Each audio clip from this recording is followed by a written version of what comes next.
For some, former Iowa head coach Lisa Bluter is a mentor. For others, just somebody they see on TV. But for me, what was it like seeing your nephew cover your games all the way to the Final Four? It was awesome. I'm so proud of you, David. She's Aunt Lisa. This aunt is pretty happy and proud of her nephew. It's a family relationship that made the professional path my life took that much more special. Growing up, I spent countless days here at Carver Hawkeye Arena supporting my aunt and her women's basketball team as they competed on the floor. Little did I know my professional life would bring me back to this arena where I grew up, this time on the baseline, shooting the action. My love of sports that led me to where I am today began at those games in Carver. For Lisa, her love for the game of basketball goes back to a gift from her dad. Ready? Joe Urbanek has been coaching at Tripoli for nearly 2 decades. However, this year things look and sound a little different. The noise of the game is different.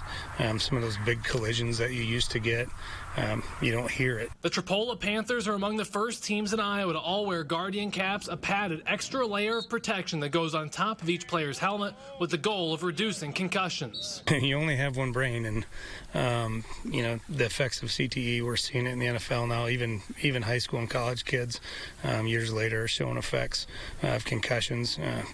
If you haven't been around anybody that's had a concussion, or you know nothing about concussions, you've probably been living under a rock, because you know, in the good old days we got our bell rung, but you know, all of those compound into brain injury, and you know, it's something that we take seriously. For essentially as long as football has been played, concussions have been seen as an inevitable part of the game. I should know, I had 2. However, here at Tripoli, they're taking the next step in player safety, and this season, every player is wearing a Guardian cap, taking a big step towards protecting players from head injuries. For Waterloo Bucks players, most days end at Riverfront Stadium.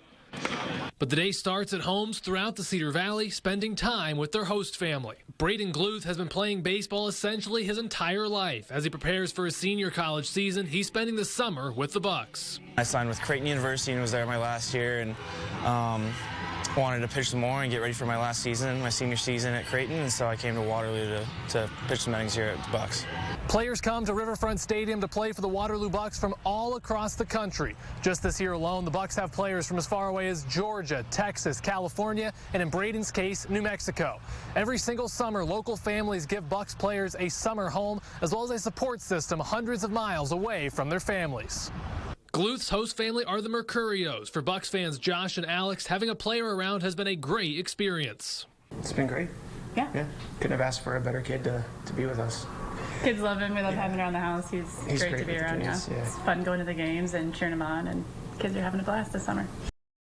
Now, KWWL Sports. High school basketball season is now in full swing, and one of the first ever varsity games at the new Cedar Falls High School is also arguably the biggest game in the state tonight, as Cedar Rapids Kennedy hit the road to Cedar Falls. The Cougars were looking for a 4th straight blowout win to begin the season, and so were the Tigers, as 2 highly competitive teams match up in front of a packed crowd in Cedar Falls. Jackson Bean off the mark on this shot for the Cougars, but Landon Dieters grabs the board, gets the bucket, and one, scoring through contact for Kennedy. But the Tigers answered quickly. You can't give Anthony Galvin any space as he drains the 3 to put the Tigers ahead. The Cougars would go on a bit of a run. Their leading scorer, Trey McCowan, gets his defender in the air and drains the smooth jumper for 2. And McCowan is also sharing the rock, finding Jacob Doyle for the corner 3. Kennedy leads 21-17 after a quarter, but the Tigers answered back in a big way. Here, the Jordan Townsend steal would lead to another triple from Anthony Galvin, having a great night. And Jaden Kimbrough would join the 3-point party for Cedar Falls, the junior guard draining one of his several 3-pointers on the night. Just before the half, Will Gertis grabs the board off the miss and finishes the putback. Tigers lead at the break 37-32. This will be a back-and-forth affair all night, but in the end, it is Cedar Falls coming away with the victory 79-73. These are 2 of the very best teams in Class 4A, something they showcase tonight. In Uncasville, Connecticut tonight, the Iowa State women looking to upset 4th-ranked UConn. And right away, Iowa State star Audie Crooks catches in the high post and fades away for 2 as the Cyclones strike first. But the Huskies are number 4 for a reason. They'd be tough to keep up with. And one of the nation's very best players, Paige Beckers, drains the 3. The Huskies up big, 27-6. Down big are the Cyclones, but they're still fighting. Emily Ryan drives in for a tough 2 on the layup, but the Huskies are playing with excellent pace, and a deep pass to Beckers leads to another 2 points for her. And Beckers simply could not miss tonight. Here she drains another three-pointer, 3 after 3 for the Huskies. It's a tough night for Iowa State against an outstanding UConn squad. They fall 101-68. Iowa State will look to bounce back when they open conference play at Oklahoma State on Saturday. A year and a half after the IHSAA filed a petition against the Iowa High School Sports Network, the two sides have settled. For the rest of 2024-25, championship events will be available to view free of charge, while there will be a fee to view games in earlier rounds of the playoffs. The IHSAA will regain the rights to their championship events on August 1st, 2025, after the IHSSN had held those rights since 2006. And Iowa linebacker Jay Higgins is just one step away from joining very rare company. The star linebacker needs just one more first-team All-American recognition to be considered a unanimous All-American after the FWAA selected Higgins to their first team today. Higgins was the anchor of Iowa's defense, leading the team with 118 tackles, while also grabbing 4 interceptions. We'll find out tomorrow if Higgins is a unanimous All-American once Sporting News releases their list. Caleb Johnson and Williamsburg native Caden Weegan joined Higgins as first-team FWAA All-American. Stick around. We'll be right back. 1,852 miles separate Seattle, Washington, and Iowa City, Iowa, the kind of road trip that's become part of the norm in the world of conference realignment. 60 years after Washington's last trip to Iowa City and 29 years after the Hawkeyes' win in the Sun Bowl over the Huskies, the Hawkeyes were looking to make it 2 wins in a row over Washington. After a month away from home, the Hawkeyes and their fans were excited to be back in Kinnick Stadium. Huskies driving on their first possession, but Grady Gross's field goal is blocked by Y.A. Black as the Huskies start scoreless.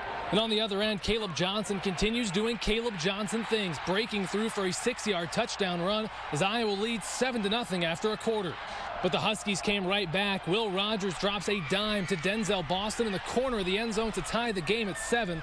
The Huskies get a stop, but then the Hawkeye defense makes a play. Aaron Graves with a strip sack, and Max Llewellyn falls on the ball, leading to a 37-yard Drew Stevens field goal and a 10-7 Iowa lead. The Iowa offense kept it going. Cade McNamara dumps it off to Caleb Johnson, who finds the end zone again as Iowa leads 17-7 with 90 seconds to go until the break.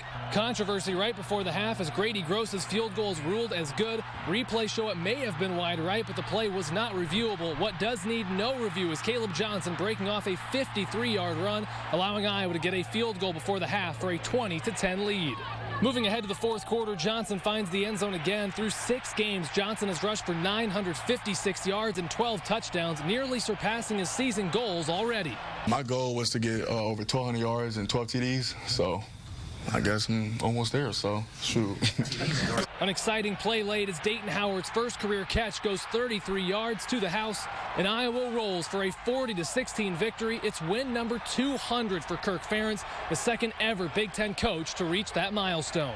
You got to be lucky. You got to be in the right place. First of all, you got to be with a lot of good people, and that's coaching staff and support staff. A lot of people are involved in this.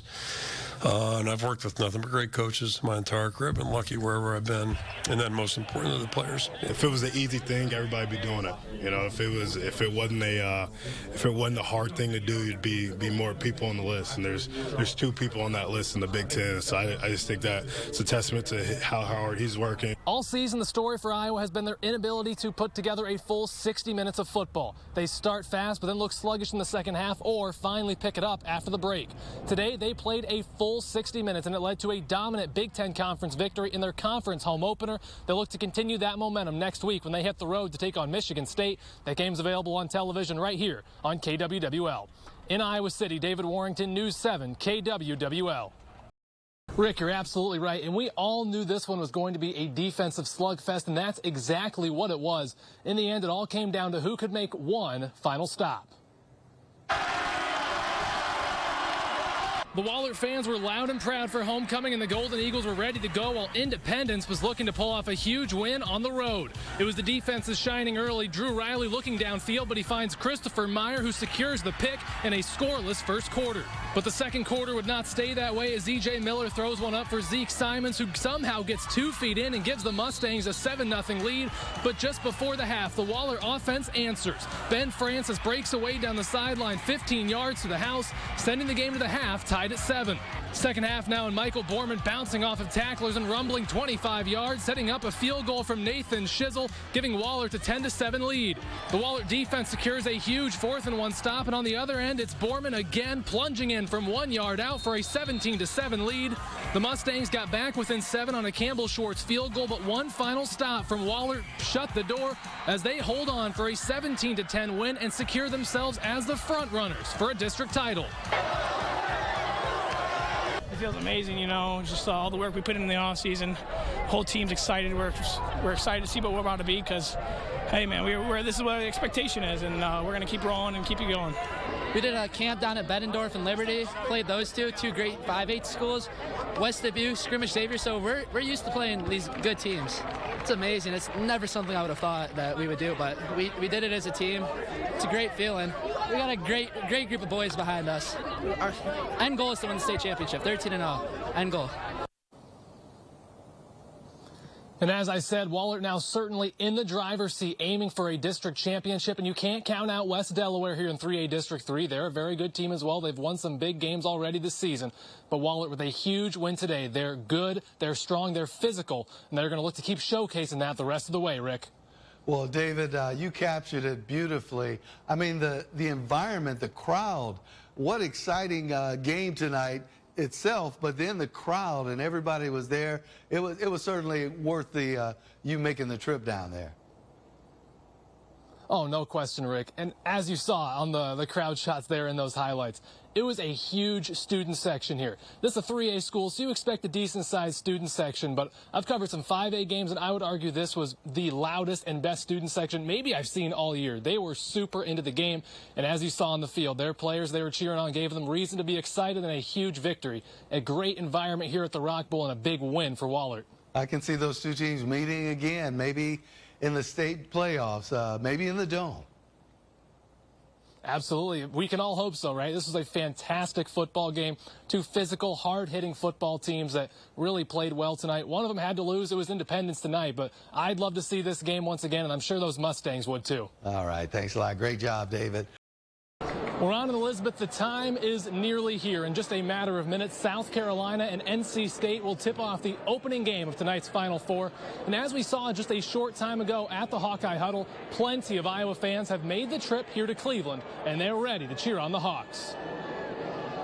Now, the Ivy in Cleveland was home to the Hawkeye Huddle a short time ago, and Iowa fans packed the place, getting ready to cheer on their team tonight against UConn. And it wasn't just Iowa fans, as some former big-name Iowa Hawkeye athletes were also in attendance, including all-time Hawkeye great former offensive lineman Robert Gallery. It's very exciting. It's to be at this level for these women. It's what this program's done. But that's just Iowa in general. That's the way our friends have always been. But when you get to this level of competition like these women have done, of course they're going to show up.